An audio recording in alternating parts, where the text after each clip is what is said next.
Hello friends, ये question आपका 2019 का है और इसमें आपको एक सीक्वेंस दी गई है जो इस तरीके से डिफाइंड है। Prove that the sequence x n defined by x1 is equal to √7 x n plus one is equal to √7 plus k x n converts to the positive roots of the equation x square minus के x minus 7 is equal to 0। तो friends, इस question में सबसे पहले हम लोगों को ना कन्वर्जेंट दिखाना पड़ेगा। उसके बाद ये कन्वर्ट्स करती है positive roots of equation x square minus x minus 7 के रूट्स में। ठीक है फ्रेंड्स, तो कन्वर्जेंट दिखाने के लिए हम लोगों को बहुत सारी चीज़ें दिखानी पड़ती हैं। मोनोटोनी दिखाना पड़ेगा और बाउंडेड दिखाना पड़ेगा। चलिए शुरू करते हैं अपने इस क्वेश्चन को। ये बहुत इंपॉर्टेंट क्वेश्चन है फ्रेंड्स। तो आपको सबसे पहले गिवन दे रखा है, गिवन है सीक्वेंस। ये सीक्वेंस है आपके पास एक्स एन और जो इस तरीके से डिफाइंड है, which is defined by x n बराबर अंडर रूट में 7 और x n plus 1 is equal to x n under root में। ठीक है फ्रेंड्स, तो हम लोग ऐसे करते हैं, पहले बाउंडेड पर काम करते हैं। तो बाउंडेड के लिए मैंने देखा सबसे पहले नंबर तो मेरा √7 आ गया। तो ऐसा करते हैं, पुटिंग कर लेते हैं अपने n = 1 इस टर्म के अंदर। देखते हैं क्या होता है। जैसे हमने इसे पुट करा फ्रेंड्स, तो हमें मिला x2 और यहाँ रखेंगे तो मिलेगा 7 और x1 अंडर रूट के अंदर। देखिए फ्रेंड्स, ये 7 है प्लस ये जो आपके पास x1 है ना, इसकी वैल्यू पहले से ही हम लोगों को गिवन है, तो अंडर रूट में 7 आ चुका है। ठीक, तो अब देखिए ये जो यहाँ पर रिजल्ट आया है ये आपका x1 से बड़ा है। क्यों? क्योंकि x1 में सिर्फ अंडर रूट 7 था और यहाँ पर अंडर रूट 7 के साथ साथ कुछ और नंबर पॉजिटिव में ऐड हो रहा है, इसलिए x1 से बड़ा रिजल्ट आएगा x2। तो आप कह सकते हैं x2 जो है x1 से बड़ा है। ठीक है, और लेट कर लेते हैं हम लोग ऐसा कि हमारे पास जो xn प्लस 1 है वो मेरा xn से बड़ा है। हमने सपोज कर लिया यहाँ। अच्छा, फिर हमने क्या काम करा, दोनों तरफ ना 7 ऐड कर दिए। 7 इधर भी ऐड कर दिया मैंने और 7 जो है मैंने इधर भी ऐड कर दिया। ठीक है फ्रेंड्स, अब साथ ही क्या करा मैंने, इधर भी रूट ले लिया, इधर भी रूट ले लिया। ठीक, अब देखिए फ्रेंड्स, मेरी जो डेफिनेशन है इस तरीके से है कि xn प्लस 1 जो रिजल्ट आता है और 7 और इस नंबर से एक टर्म आगे आता है। यहाँ पर n प्लस 1 है, इसका मतलब रिजल्ट निकल के आने वाला है n प्लस 2। यहाँ पर n तक है तो रिजल्ट आएगा n प्लस 1। इसका मतलब मेरा n प्लस 2 n प्लस 1 से बड़ा है। तो मैं जनरली यहाँ फ्रेंड्स बोल सकता हूँ कि मेरा x1 से बड़ा तो मेरा x2 होगा, है ना, और x2 से बड़ा कौन होगा, मेरा x3 होगा। ऐसी टर्म बढ़ते चले जाएंगे, फिर कहीं जाकर xn आएगा, उससे बड़ा xn प्लस 1 आएगा, उससे बड़ा xn प्लस 2 आएगा और ऐसी सीरीज बढ़ती चली जाएगी। तो फ्रेंड्स, इससे हमें क्या पता चलता है, देखिए अगर हम ये बात करें कि x1 मेरा अंडर रूट 7 था तो हमें एक इससे क्या रिजल्ट मिल सकता है। तो वी कंक्लूड, हमने क्या निकाला, क्या इससे रिजल्ट निकाला है, क्या कंक्लूजन निकाला फ्रेंड्स, हमने निकाला जो सीक्वेंस थी xn वो हमारी इज मोनोटोनिक, लगातार बढ़ती जा रही है ना, तो मोनोटोनिक है, मोनोटोनिक इंक्रीजिंग है। तो ये आपकी मोनोटोनिक इंक्रीजिंग सीक्वेंस फ्रेंड्स आ चुकी है।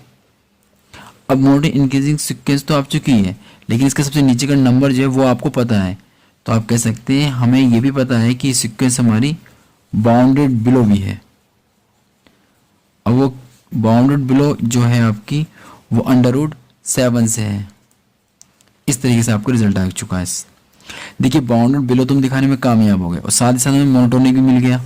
अब देखिए फ्रेंड्स, हमारे पास रिजल्ट होता है मोनोटोनिक अगर मिल जाए प्लस और हमारे पास बाउंडेड मिल जाए तो हम लोग कह देते हैं कि वो हमारे पास कन्वर्जेंट होगा, जो हमें चाहिए फ्रेंड। जब तक कन्वर्जेंट नहीं होगा तो कन्वर्स की हम बात ही नहीं कर सकते।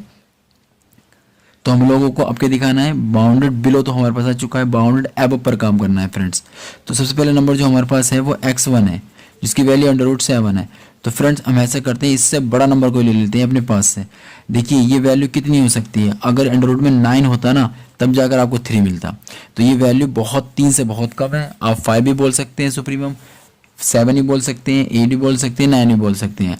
तो मैं जनरली यहाँ पर 7 ले लेता हूँ, ठीक है। आप यहाँ पर कुछ भी लिख सकते हैं, इस 3 से बड़ा 4 भी लिख सकते हैं, 5 भी लिख सकते हैं, 6 भी, 7 भी, ठीक है फ्रेंड्स। तो मैंने यहाँ 7 ले रखा है ओनली।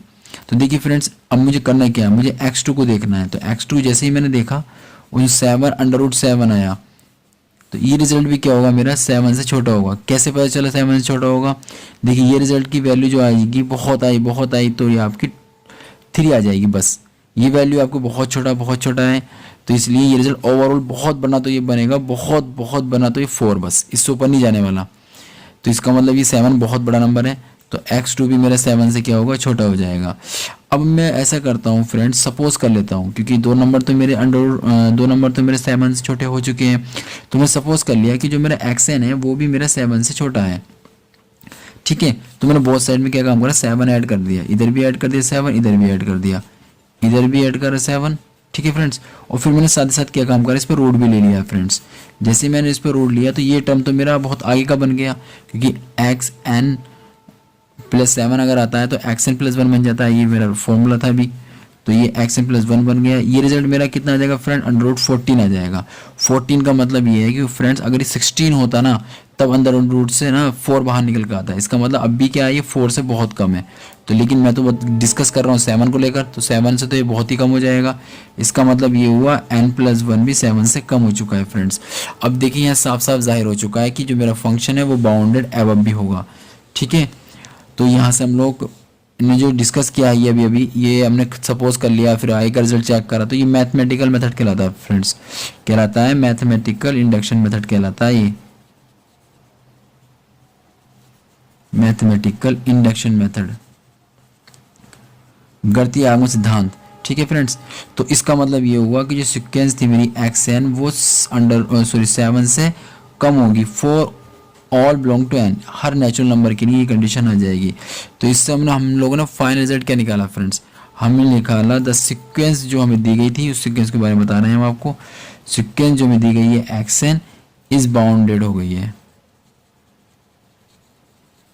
बाउंडेड अबव हो चुकी है बाय 7। तो देखिए फ्रेंड्स, फाइनल रिजल्ट हमारा क्या निकला, इस तरीके से हमारी जो सीक्वेंस है वो √7 से तो बड़ी है लेकिन 7 से छोटी है। तो ये हमारी ओवरऑल क्या हो चुकी है फ्रेंड्स, बाउंडेड हो चुकी है। मोनोटोनिक फ्रेंड्स हमने यहाँ दिखा दिया है। तो जो सब सीक्वेंस हमारी बाउंडेड भी हो गई, मोनोटोनिक भी हो गई है, तो हम इसे कह सकते हैं कि ये हमारी सीक्वेंस जो होगी कन्वर्जेंट हो जाएगी फ्रेंड्स, है ना। तो इससे क्या रिजल्ट निकला सर आपका निकला 10। इस तरीके से आप कह सकते हैं 10, इस तरीके से कह सकते हैं कि वी नो दैट जो सीक्वेंस है हमारी, जो सीक्वेंस हमें दी गई थी वो सीक्वेंस की बात चल रही है। सीक्वेंस xn जो है इज मोनोटोनिक, मोनोटोनिक है इंक्रीजिंग, मोनोटोनिक इंक्रीजिंग आई थी, एंड बाउंडेड आई है फ्रेंड्स ये, ठीक है। बाउंडेड है ये बिलो एंड अबव, दोनों बाउंडेड है ये। तो आप इसे क्या रिजल्ट निकाल सकते हैं कि ये सीक्वेंस है आपकी, सीक्वेंस जो xn आई है इज कन्वर्जेंट। फ्रेंड जहाँ तक हम लोगों को क्वेश्चन में ले जाना था हम वहाँ तक पहुँच चुके हैं। हमने मोनोटोनिक और बाउंडेड दिखा दिया, इससे हम लोग कहते हैं ये कन्वर्जेंट सीक्वेंस है। अब देखिए फ्रेंड, जब कन्वर्जेंट सीक्वेंस है तो पक्का उसमें लिमिट क्या होती है, एग्जिस्ट करती है। तो xn जो हम लिमिट लगाएंगे वो कहीं ना कहीं जरूर जाएगी, उसको हमने कंसिडर कर लिया कि l पर जा रही है, ठीक है। अब देखिए जो हमें फॉर्मूला दे रखा था हम इसमें लिमिट लगाने जाना है फ्रेंड्स। तो जो मैंने इसमें लिमिट लगाई तो ये xn+1 था और is equal to limit 7 + xn है अंडर रूट के अंदर फ्रेंड्स।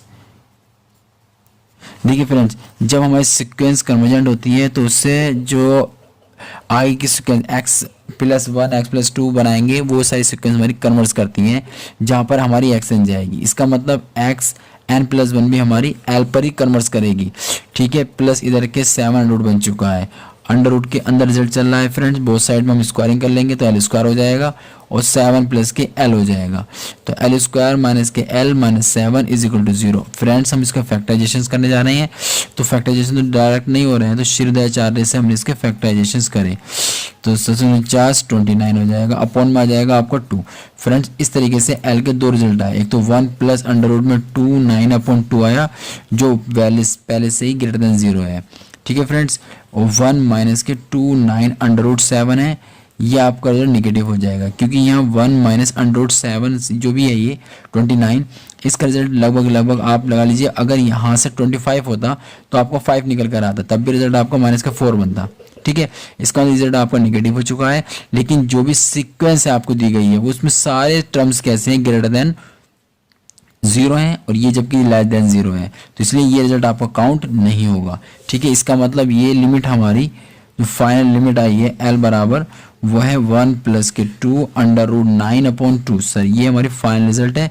तो आप कह सकते हैं द पॉजिटिव रूट्स जो आपको मिलने वाला है फ्रेंड्स, पॉजिटिव रूट जो मिला है ऑफ द इक्वेशन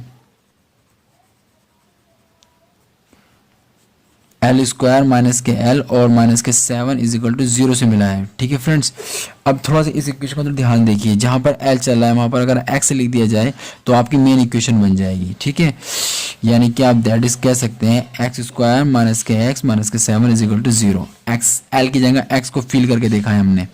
अब बस आ चुका आपका रिजल्ट, आप इसे लिख दीजिए।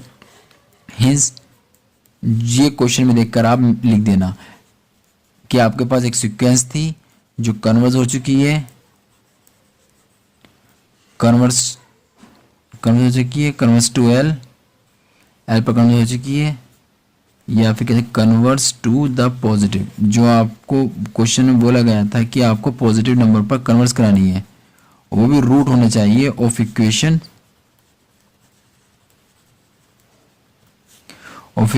एक्स स्क्वायर माइनस के एक्स माइनस 7। ठीक है फ्रेंड्स, तो मेरी एल जो है इसी का तो रूट्स है फ्रेंड्स, ये मैंने एल में मेंशन करके लिख रखा है, इसी का रूट्स है। तो यही मेरे को प्रूफ करना था, पहले कन्वर्स दिखानी थी यानी कन्वर्जेंट दिखानी थी, उसके बाद फिर लिमिट निकालनी थी। बहुत इंपॉर्टेंट क्वेश्चन है सर।